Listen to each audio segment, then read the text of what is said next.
Digital fasting কি? একটা নির্দিষ্ট সময় পর্যন্ত সকল ইলেকট্রনিক ডিভাইস থেকে দূরে থাকার নামই হচ্ছে ডিজিটাল ফাস্টিং।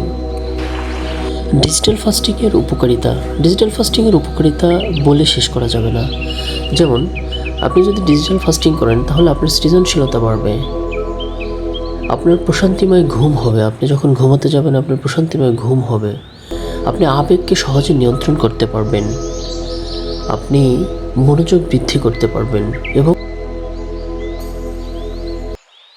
কল্পনা শক্তি বহুগুণে বৃদ্ধি করতে পারবেন। কারণ আপনার কল্পনা শক্তি বৃদ্ধি হচ্ছে আপনার জীবনের সফলতা। আপনি যত সৃজনশীল কল্পনা করতে পারবেন তখন সফলতা তত আপনার নিকট ধরা দেবে। তাই আমাদের উচিত প্রয়োজন ছাড়া ডিজিটাল ডিভাইস যতটুকু সম্ভব কম ব্যবহার করা। এতে আমাদের সফলতা নির্ভর করবে। ধন্যবাদ সবাইকে।